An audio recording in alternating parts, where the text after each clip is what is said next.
योहानाचं शुभवर्तमान अध्याय 15 वचन 8 मी वाचतो, कान देऊन ऐका. तुम्ही विपुल फळ दिल्याने माझ्या पित्याचे गौरव होते आणि तुम्ही माझे शिष्य व्हाल. माझ्या प्रिय भावांनो आणि बहिणींनो, प्रभू येशू ख्रिस्त लोकांशी बोलत होता आणि बोलता बोलता तो म्हणाला की तुम्ही विपुल फळ दिल्याने माझ्या पित्याचे गौरव होते आणि तुम्ही माझे शिष्य व्हाल. Hallelujah, hallelujah. म्हणजेच जो कोणी विपुल फळ देतो तो माझा शिष्य होतो. विपुल म्हणजे भरपूर, विपुल म्हणजे भरपूर. जो कोणी भरपूर फळ देतो तो माझा शिष्य होतो. Hallelujah, hallelujah.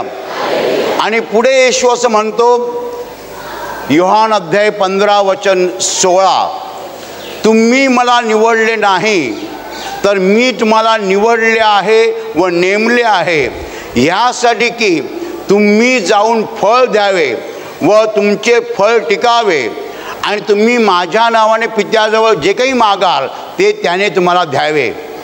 Hallelujah, hallelujah. मी तुम्हाला निवडलं आहे, मी तुम्हाला नेमलेलं आहे अशासाठी की तुम्ही जाऊन फळ द्यावं. या ठिकाणी फळ देणं हा जो शब्द प्रयोग येशू पुन्हा पुन्हा वापरतो आहे त्याचा नक्की अर्थ काय? परमेश्वराने आपल्याला निवडलेलं आहे आणि नेमलेलं आहे अशासाठी की आपण फळ द्यावं. माझ्या प्रिय भावांनो आणि बहिणींनो, आपण आपल्या घराच्या पाठीमागे म्हणजे मी म्हणतो खेड्यामध्ये आणि शेतामध्ये झाड लावतो, कधी कधी बी पेरतो आणि मग आपण अपेक्षा करतो की त्याला फळ यावं. असा कोणता माणूस आहे की जो फळाची अपेक्षा न करता नुसताच आंब्याचं झाड लावेल? Hallelujah, hallelujah. तुम्ही आंब्याचं झाड लावलं तर तुम्हाला वाटतं त्यातनं आंबा मिळाला पाहिजे. पेरूचं झाड लावलं तर पेरू मिळालं पाहिजे. चिकूचं झाड लावलं तर चिकू यायला पाहिजेत. आपण झाड लावतो आणि मग फळांची अपेक्षा करतो. माझ्या प्रिय भावांनो आणि बहिणींनो, येशू म्हणतोय की तुम्ही मला निवडलेलं नाही आहे तर मी तुम्हाला निवडलेलं आहे आणि नेमलेलं आहे. कशासाठी? की तुम्ही जाऊन फळ द्यावं आणि तुमचं फळ टिकावं, तुमचं फळ टिकावं. Hallelujah, hallelujah, hallelujah. आणि येशू म्हणतो तुम्ही भरपूर फळं दिल्याने माझ्या पित्याचे गौरव होते, सन्मान होतो आणि तुम्ही माझे शिष्य व्हाल. Hallelujah, hallelujah. म्हणजे जो भरपूर फळं देतो तो येशूचा शिष्य होतो. माझ्या प्रिय भावांनो आणि बहिणींनो, या जगाचं तारण साधावं म्हणून देवाने त्याचा एकमेव पुत्र येशू ख्रिस्त या जगात पाठवला आणि जगाच्या पापांची शिक्षा येशूने स्वदेहावर घेतली, स्वतःच्या शरीरावर घेतली. आता जो कोणी येशूवर विश्वास ठेवतो त्याला पापांची क्षमा मिळते आणि तो थेट स्वर्गात जातो. हालेलुया. जो कोणी येशूवर विश्वास ठेवतो त्याला पापांची क्षमा मिळते आणि तो थेट स्वर्गात जातो. पण लोकांना कळणार कसं की येशूवर विश्वास ठेवल्याने आपल्याला पापांची क्षमा मिळते आणि आपण स्वर्गात जाऊ शकतो, आपल्याला आजारमुक्ती मिळते, दुःखमुक्ती मिळते, हे लोकांना कळणार कसं? म्हणूनच 2000 वर्षापूर्वी येशू मेलेल्यातनं उठल्यानंतर त्याने 40व्या दिवशी डोंगरावर आपल्या शिष्यांना सांगितलं की तुम्ही जा संपूर्ण जगामध्ये आणि लोकांना माझ्याविषयी सांगा, लोकांना पाप क्षमेविषयी सांगा, मी जे बलिदान केलेलं आहे त्याविषयी लोकांना तुम्ही सांगा, संपूर्ण जगामध्ये तुम्ही सांगा. अशी आज्ञा इसवी सन 33 साली इस्रायलमध्ये एका डोंगरावर येशूने आपल्या शिष्यांना दिली आणि तेथून ते शिष्य चालू लागले.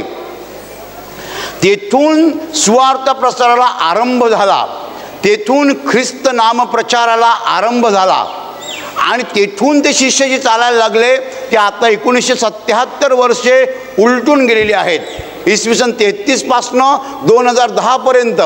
आणि हे शिष्य जाऊन लोकांना सांगत आहेत, जर तुम्ही येशूवर विश्वास ठेवला तर तुम्हाला पापांची क्षमा मिळणार, तुमची दुःख जाणार, आजार जाणार आणि मेल्यावर तुम्ही थेट स्वर्गात जाणार. हालेलुया. माझ्या प्रिय भावांनो आणि बहिणींनो, ही बातमी सर्व जगात पसरली तर काय होणार? आत्मे स्वर्गात जाणार. देवाला मानवी जीवनाकडनं काय हवं आहे? या जगाकडनं देवाला काय हवं आहे? कान देऊ नये का? देवाला काय हवं आहे नक्की या जगाकडनं? माणसाला काय लागतं आणि देवाला काय लागतं नीट समजून घ्या. माणसाला बंगला लागतो, फ्लॅट, बंगला, घर लागतं. माणसाला कपडे लागतात, माणसाला जेवण लागतं, माणसाला वाहनं लागतात. ह्या सगळ्या माणसांच्या गरजा झाल्या. ह्या गोष्टींची देवाला गरज आहे का? अजिबात नाही. देव क्षणामध्ये काही निर्माण करू शकतो आणि म्हणून ह्या गोष्टींची देवाला गरज नाही. देवाला नक्की काय हवं आहे? देवाची इच्छा अशी आहे, पेत्राचं दुसरं पत्र अध्याय 3 वचन 9 असं म्हणतं की कोणाचा नाश व्हावा अशी त्याची इच्छा नाही, तर सर्वांनी पश्चाताप करावा अशी त्याची इच्छा आहे. हालेलुया. माझ्या प्रिय भावांनो आणि बहिणींनो, कान देऊ नये का? देवाला जगाकडनं काय हवं आहे? देवाची इच्छा अशी आहे की या जगातला प्रत्येक मनुष्य त्याच्या स्वर्गात यावा, नरकात जाऊ नये. हालेलुया. त्याला असं वाटतं की प्रत्येक आत्म्याचं तारण व्हावं, प्रत्येक माणसाला पापांची क्षमा मिळावी त्याचा पुत्र येशू याच्या नावाने, आणि प्रत्येक आत्मा त्याच्या स्वर्गात यावा, कुणीही सैतानाबरोबर नरकात जाऊ नये ही देवाची इच्छा आहे. हालेलुया. हालेलुया. आणि म्हणूनच त्याने शिष्य पाठवलेले आहेत जगामध्ये. म्हणूनच त्यांनी लोकांना आवाहन केलेलं आहे की तुम्ही केवळ येशूवर विश्वास ठेवू नका, तर तुम्ही येशूचे शिष्य व्हा आणि आत्मे स्वर्गासाठी गोळा करा. हालेलुया. हालेलुया. काय गोळा करा? आत्मे गोळा करा. कशासाठी गोळा करा? स्वर्गासाठी. का बरं? देवपित्याची हीच इच्छा आहे की एकही आत्मा नरकात जाता कामा नये. हालेलुया. हालेलुया. हालेलुया. येशू जेव्हा शिष्यांना पाठवतो तेव्हा त्यांना तो काम देतो. आणि काय काम देतो? तुम्ही जाऊन स्वर्गासाठी आत्मे गोळा करा. माझ्या पित्याची इच्छा हीच आहे की कुणाचाही नाश होऊ नये, कुणीही नरकात जाऊ नये, तर प्रत्येक आत्मा तारला जावा. येशूच्या मौल्यवान बलिदानाद्वारे, येशूच्या मौल्यवान रक्ताद्वारे प्रत्येक आत्म्याचं तारण व्हावं आणि प्रत्येक माणसाला पापांची क्षमा मिळावी ही देवपित्याची इच्छा आहे. आणि म्हणूनच येशूने आपल्या शिष्यांना जगामध्ये पाठवलं आणि सांगितलं स्वर्गासाठी आत्मे गोळा करा. हालेलुया. हालेलुया. हालेलुया. माझ्या प्रिय भावांनो आणि बहिणींनो, मी देवाला फळ देतो म्हणजे मी नक्की काय करतो? मी देवाला फळ देतो म्हणजे आंब्याची फळ देतो का? चिकू देतो का? देवाला त्याची गरज आहे का? अजिबात नाही. या आपल्या मानवी शरीराला अन्नाची गरज असते. देवाला असं शरीर नाही आहे. देव आत्मा आहे आणि त्याला ह्या जगिक गोष्टींची गरज नाही आहे. देवाला ह्या जगातनं स्वर्गासाठी आत्मे हवे आहेत. ही देवाच्या मनातली इच्छा आहे, त्याच्या अंतःकरणातली इच्छा आहे की एकाही माणसाचा नाश होता कामा नये, एकही मनुष्य नरकात जाता कामा नये, तर सगळी माणसं देवाला स्वर्गात हवी आहेत. कारण माणूस पृथ्वी तलावरील लाडका प्राणी आहे. जग देवाने निर्माण केलं खरं, पण देवाने माणसाच्या हाती जग दिलेलं आहे. देवाने माणसाला पृथ्वीचा राजा बनवलेला आहे. देवाची निर्मिती पुष्कळ आहे, पण देवाची मुलं आहोत आपण.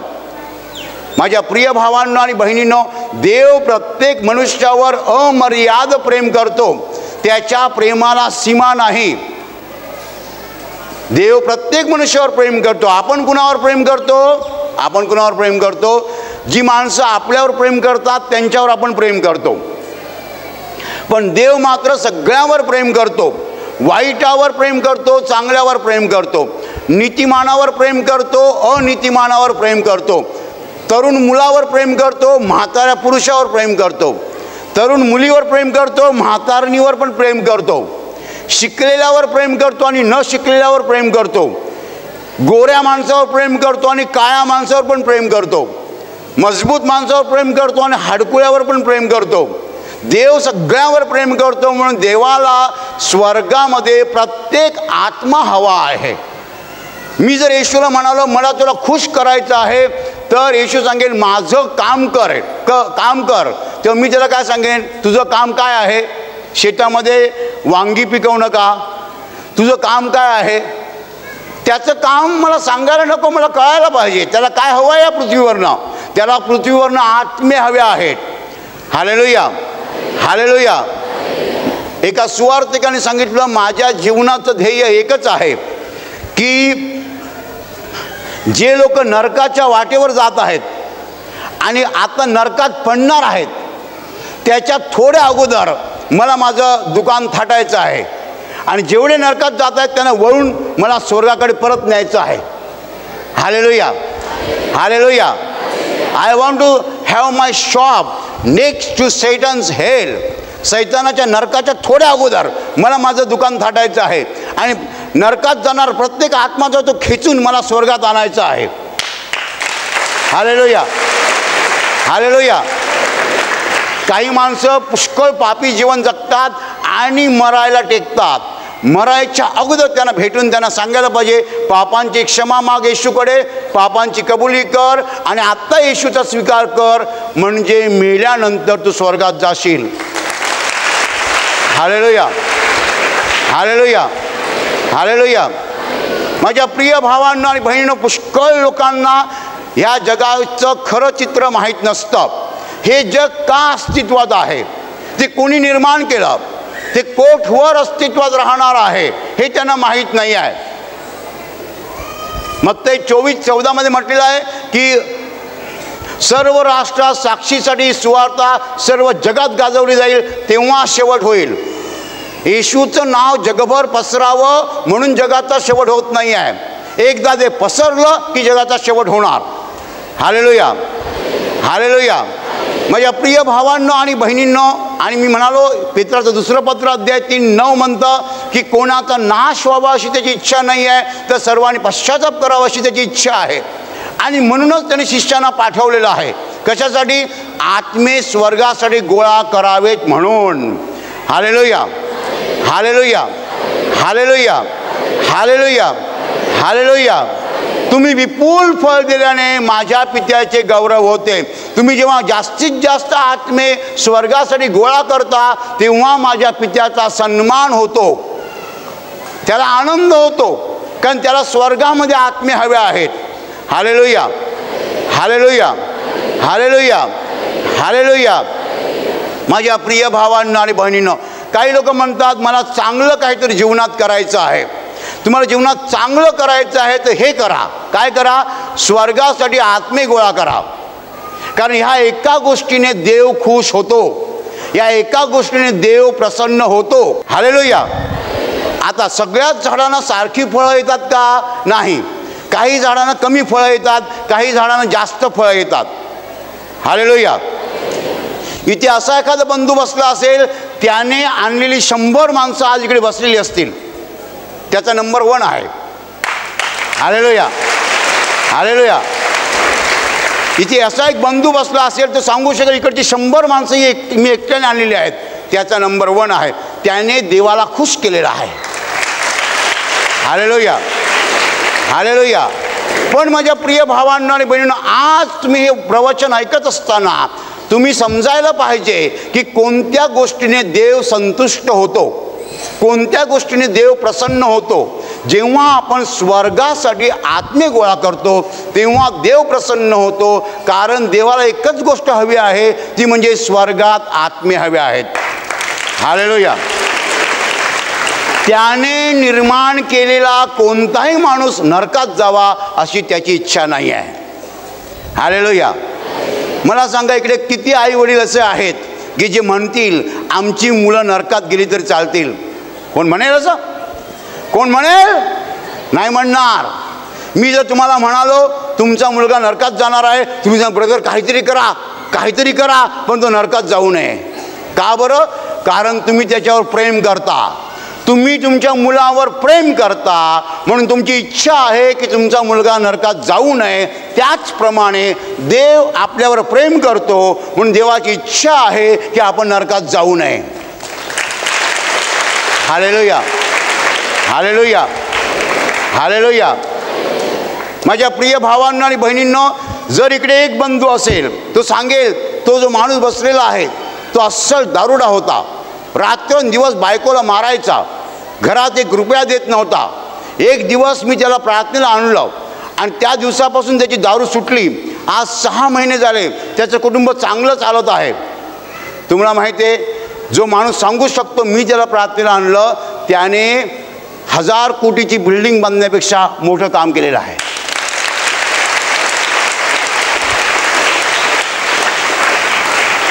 तुम्ही एक प्रचंड भव्य दिव्य असा बंगला बांधला आणि देवाला म्हणालात मी, देवा तू आता माझ्यावर खुश आहेस ना? देव म्हणेल का बरं? मी एवढा मोठा बंगला बांधला आहे. देव म्हणेल मला त्याचं काही करायचं नाही, ती माती आहे आणि मातीत जाणार आहे.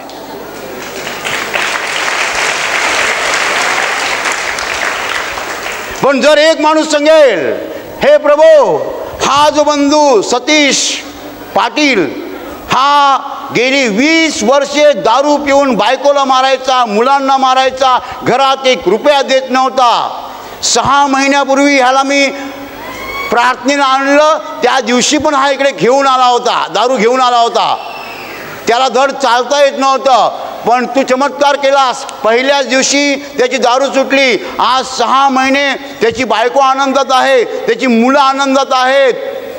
येशू सांगेल, हे तुझं काम जे आहे त्याबद्दल मी स्वर्गात तुला मोठं बक्षीस देणार आहे.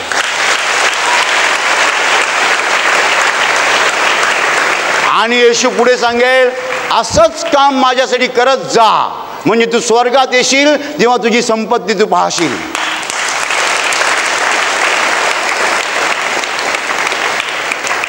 दुसऱ्या एका सुवार्तिकाने सांगितलेलं आहे की मी जेव्हा स्वर्गात जाईन, माझ्या जीवनाचं ध्येय हेच आहे की जेव्हा मी स्वर्गात जाईन आणि मी उभा राहीन स्वर्गात, ते पुष्कळ आत्मे माझ्याकडे येतील आणि मला सांगतील, ब्रदर तुमच्यामुळे आम्ही इकडे पोहोचलो. Hallelujah, hallelujah. किती सुंदर स्वप्न आहे. देवपित्याची इच्छा हीच आहे की ह्या जगातल्या प्रत्येक आत्म्याचं तारण व्हावं. त्याचा पुत्र येशू ख्रिस्त याच्या बलिदानाद्वारे, ह्याच्या पवित्र रक्ताद्वारे. पण ते काम आपल्याला करायचं आहे. Hallelujah, hallelujah. माझ्या प्रिय भावांनो आणि बहिणींनो, आणि या पवित्र कार्यात तुमच्यापैकी प्रत्येकाला वाटा आहे. म्हणजे वाटा तुम्ही मिळवू शकता. आहे म्हणजे काय? मिळवू शकता. घ्यायचा की नाही तुमच्या हातात आहे. देवाचा आत्मा आपल्याविषयी कधी संतुष्ट होतो हे देवाने सांगितलेलं आहे. तुम्ही विपुल फळ दिल्याने माझ्या पित्याचे गौरव होते आणि तुम्ही माझे शिष्य व्हाल. जो देवासाठी विपुल फळ देतो तोच देवाचा शिष्य. तुम्हाला येशूचा शिष्य व्हायचं आहे, तुम्ही येशूसाठी विपुल फळ द्यायला पाहिजे. पुष्कळ लोकांना येशूकडे आणायला पाहिजे. जो पुष्कळ लोकांना येशूकडे आणतो तो येशूचा शिष्य. हालेलुया. आणि हे कार्य आपलं कसं केलं पाहिजे? अथकपणे, अथकपणे, न थकता, न कंटाळता, न निराश होता करता आलं पाहिजे. श्रम घेऊन करता आलं पाहिजे, मेहनत घेऊन करता आलं पाहिजे. आणि आता माझा घाम येतोय ना, घाम गाळून करता आलं पाहिजे. येशूचं कार्य काय आहे? लोकांना पापांची क्षमा मिळवून देणं, त्यांना येशूची ओळख करून देणं, त्यांना सांगणं की पापांची कबुली करा, क्षमा मागा, येशू तुम्हाला क्षमा देईल. त्यांना पापांची क्षमा मिळवून देणं, त्यांचं तारण साधणं, त्यांना आजारमुक्ती मिळवून देणं, हे येशूच्या शिष्यांचं काम आहे. Hallelujah, hallelujah, hallelujah, hallelujah. आणि हे काम त्यांनी कसं केलं पाहिजे? अथकपणे, अहर्निशपणे. अहर्निश म्हणजे रात्रंदिवस, रात्रंदिवस हे काम करता आलं पाहिजे. Hallelujah, hallelujah. रात्री 11 वाजता कुणाचा तरी फोन येतो, एक माणूस सिरियस आहे, ब्रदर प्रार्थना करा.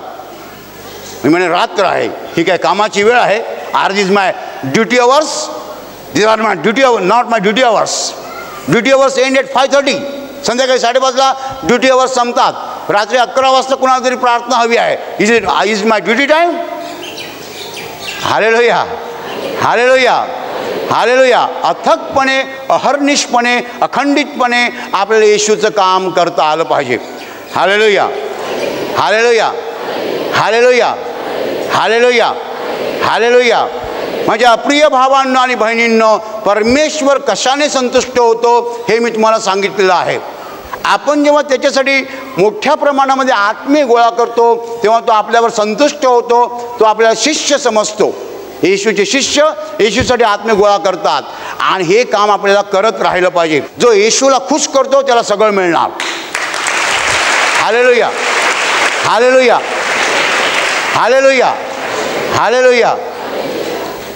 तुम्हाला तुमच्या भौतिक गरजा बाजूला ठेवून येशूचं कार्य करता आलं पाहिजे. भौतिक गरजावर भर नको, भौतिक गरजांची चर्चा नको, भौतिक गरजांचा गाजावाजा नको. हे पाहिजे, ते पाहिजे, ते पाहिजे, ते पाहिजे, ते पाहिजे, आणि मग येशूचं कार्य करायला वेळ नाही आहे. Hallelujah, hallelujah. लोकांना येशूकडे आणणं हे महत्त्वाचं कार्य आहे आणि ह्या कार्याद्वारे देवाचा आत्मा खुश होतो. ते आपल्याला करत राहिलं पाहिजे. पुष्कळ माध्यमं आज उपलब्ध आहेत, त्यांचा उपयोग करा. Hallelujah, hallelujah, hallelujah, hallelujah, hallelujah.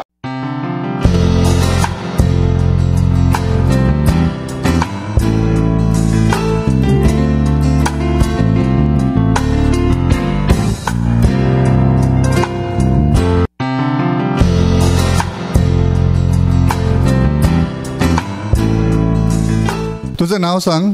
माझं नाव प्रसाद भोईर आहे. मी 9 महिन्यापासून ट्रेनिंगसाठी गेलेलो पोलिसांच्या. तर सुरुवातीला जेव्हा गेलो तेव्हा सिस्टरांना सर्व प्रार्थना वगैरे करून गेलेलो. पण जेव्हा रनिंग वगैरे चालू झाली तेव्हा माझ्या छातीत दुखायचं, पाय दुखायचा कंटिन्यू. मग सतत दुखत राहायचं आणि जेव्हा शेवटची परीक्षा होती तेव्हा माझ्या पायाला खूप दुखायला लागलं आणि छातीत पण दुखत होतं. आणि जेव्हा माझा इव्हेंट चालू झाला 10 किलोमीटर तेव्हा अर्ध्यात मला एवढं चक्कर जशी आलेली आणि पूर्ण छातीत खूप वेदना चालू झाल्या. म्हटलं आता रनिंग बंदच करतो आणि चालत जातो. पण फेल केलं असतं त्यानंतर त्याने मला. पण मी खूप प्रार्थना केली. त्या अगोदरच्या दिवशी पूर्ण अंगाला तेल लावून गेलो आणि इव्हेंट वगैरे कंप्लीट केले आणि पूर्ण ट्रेनिंग सेंटरमध्ये पहिला नंबर आला माझा. म्हणजे तू सांगतो की 9 महिने पोलीसचं ट्रेनिंग, पूर्ण 9 महिने तुला छातीमध्ये आणि पायामध्ये दुखत होतं? हो, रनिंग रोज असायची. रनिंगच्या वेळेला रोज छातीत दुखायचं. पण परत रनिंग करून आलो का तेल लावून जायचो, कारण दुसरे पण इव्हेंट करायचे असायचे. तू विश्वासाने प्रार्थना माध्यमाचा वापर केला, तेल लावत राहिला, त्याद्वारे प्रभूची दया झाली आणि आता प्रभूने बरं पण केलं आणि तुझा पहिला क्रमांक आला ट्रेनिंगमध्ये. हो हो हो, पहिला नंबरात पहिला क्रमांक आला. प्रभूने तुला यश दिलं. यस.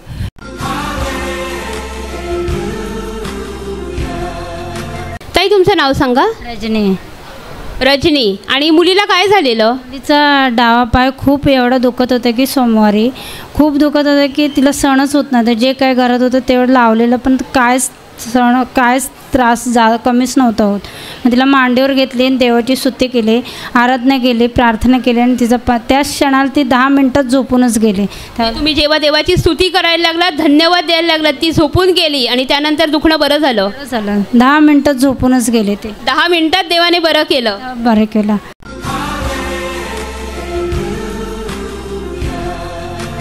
ताई तुमचं नाव सांगा. भारती धडपी. आणि काय समस्या होती तुम्हाला? माझ्या हातानं होल पडायची. मी कपडे आणि भांडी घासायला, कपडे धुवायला घेतले आणि भांडी घासायला घेतली का हातानं होल पडायचे, रक्त निघायचं. कधीपासून अशी समस्या होती? 4 वर्षापासून. हात दाखवा तुमच्या कुठे होल पडायचे. संपूर्ण बोटाला? हा, पूर्ण बोटांना होल पडायचे. मी त्यांना प्लास्टिक बांधून कपडे आणि भांडी घासायची. म्हणजे जर तुम्ही प्लास्टिक हाताला नाही बांधलं तर हातामध्ये खूप जास्त त्रास व्हायचा आणि जखमात व्हायला? पूर्ण रक्त निघायचं. असं 4 वर्ष त्रास होता तुम्हाला? त्रास होता. मग हे त्रास कसा निघून गेला? इथे मी येऊन तेल पाणी करून आणि आशीर्वाद घेतला सिस्टरांकडनं. तेव्हापासून बरं वाटलं. तेव्हापासून आता तुम्ही हातात पिशव्या वगैरे काही बांधत नाही? 25 दिवस झाले, आता त्रास होत नाही. मी आता असेच प्लास्टिक नाही बांधत, तसेच कपडे धुते, भांडी घासते. तुम्ही दाखवा कसं होतं. पहिला अगोदर एखादा जखमा, ही जखम आहे थोडीशी, आणि असं जखमा इकडे बोटानं व्हायच्या, म्हणजे संपूर्ण बोटाला व्हायचं? पूर्ण बोटानं व्हायचं, पूर्ण बोटानं प्लास्टिक बांधायची. पण आता समोर लोकांना हात दाखवा. आता 20 ते 25 दिवस तुम्ही हातात पिशव्या न बांधता काम करता, काहीच त्रास होत नाही? काय नाही त्रास होत. प्रभूने बरं केलेलं आहे. केलंय.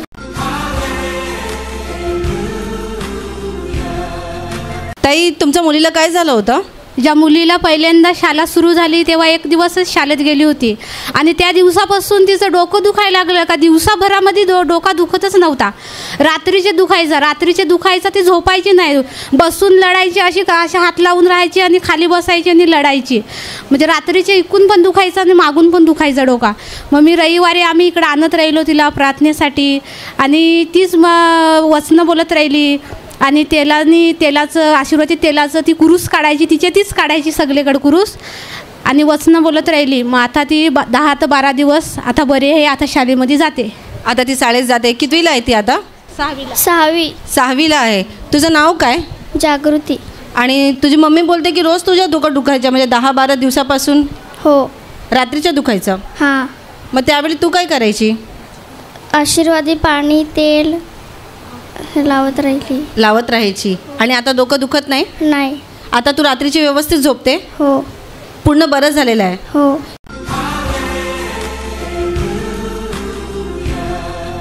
ह्या आईंचं नाव सरूबाई आहे. ह्यांना 1 वर्षापासून दाढेचा त्रास होता. त्यांची उजवी दाढ खूप दुखायची आणि सूजसुद्धा भरपूर आलेली होती. त्यांना खायला प्यायला खूप त्रास व्हायचा. परंतु त्यांनी आशीर्वादित प्रार्थना माध्यमांचा वापर केला, प्रार्थनेच्या तेलाचा विशेष वापर केला, आणि प्रभू येशूकडे स्वतः प्रार्थना करत राहिल्या. आणि आता गेले 2 आठवडे झालेले आहेत, त्यांचा हा त्रास पूर्णपणे निघून गेलेला आहे. गालाची सूज पण निघून गेलेली आहे, आणि आता त्यांना खायला प्यायला काहीच त्रास होत नाही आहे. प्रभूने 1 वर्षाच्या या त्रासातून त्यांना मुक्त केलं आहे, म्हणून टाळ्या वाजवून प्रभू येशूला धन्यवाद द्या. आई, तुम्हाला दाढेचा 1 वर्ष त्रास होता? 1 वर्षाचा माझी दाढ दुखत होती ना. एक बाई आली माझ्याबरोबर, म्हणली बाई तू जातीच प्रार्थना, तू का प्रार्थना करत नाही? तर म्हणजे माझ्या जोडीला कोण नाही म्हटलं मी, तर मी एकली कशी काय करणार. मग सगळ्या बाया जमा झाल्या, मग ते माझ्याबरोबर प्रार्थना करायला लागल्या. मग तर पडले मी धटकन, तर माझी दाढ कुणकड गेली, माझी अख्खा गाल उतरून गेला खाली. आणि कोणती दाढ दुखत होती? ही उजवी दाढ दुखत होती. ही दाढ दुखायची. ही दाढीमध्ये जेवण करायचं तर माझा जाऊन बसायचा, आणि काळे घोलायचं तर जास्त ठणकाचा जात माझा. तिथून मग 2 रविवारी मग केली परत ना. 3ऱ्या रविवारी पडले तर सगळं जेवण करायला लागले पोटभर. आणि तुम्ही प्रार्थना तेलाचा वापर पण केला, स्वतः प्रार्थना केली प्रभूकडे, आणि देवाने तुम्हाला त्या त्रासातून बरं केले. अजून बरं केलं, तेल पाण्याचा वापर केला तर.